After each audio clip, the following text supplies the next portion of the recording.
Mr. Speaker, House Resolution 123 provides for a rule to consider two Congressional Review Act resolutions which will undo burdensome and harmful regulations put into place by the Obama administration during the final hours of his presidency.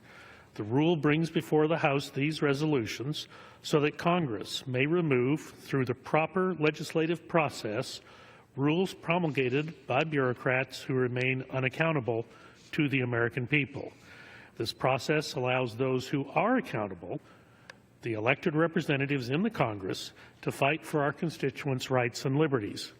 House Resolution 123 provides for a closed rule for each of the Congressional Review Act resolution, both H.J. Res. 43 and H.J. Res. 69, the standard procedure for such resolutions, since the sole purpose of each is to remove a harmful regulation from the Federal Register.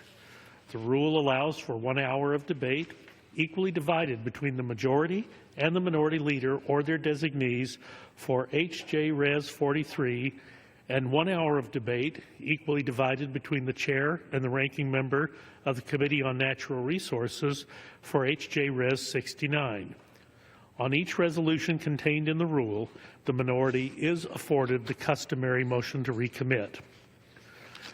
H.J. Res. 43 is a joint resolution which would repeal the Obama administration midnight rule that takes away the state's ability to direct funding within their own borders to certain health care providers that conform to the state's values. In her final days in office, Secretary Matthews-Burwell pushed forward a rule that would require states to fund, with public dollars, facilities that perform abortion, potentially against the will of the people of that given state. This flies in the face of the 10th Amendment, which grants to states the authority to make such decisions within their borders and to prioritize which health care providers should receive funding based on the greatest need in their own communities.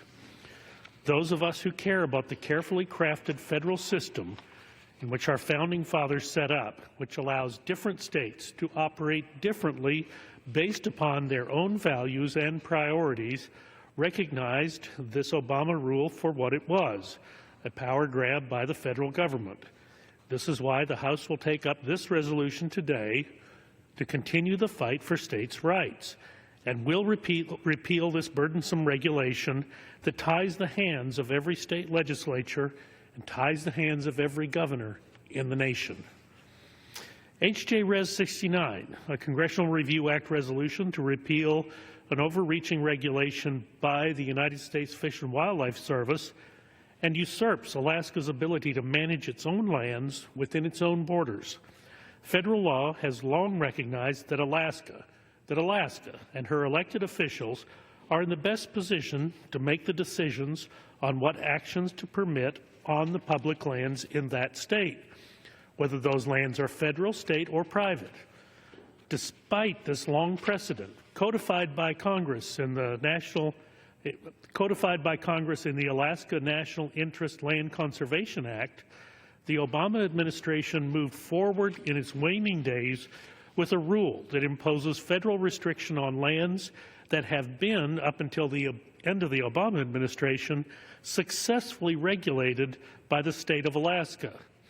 Like H.J. Res. 43, this resolution recognizes that important 10th Amendment protection put in place by the Founding Fathers in our Constitution, which protects states' rights to govern within their own borders. The Congressional Review Act is an important tool maintaining accountability at the federal level. Its necessity has never been more important than over the past few weeks, where this Congress has needed to step in and remove burdensome and unbalanced regulations put in place by President Obama and his team just as they were walking out the door. House Republicans today will stand up for the rights of our constituents, will stand up against the out-of-control federal bureaucracy. I urge my colleagues to support today's rule and the two underlying Congressional Review Act resolutions, and I'll reserve the balance of my time.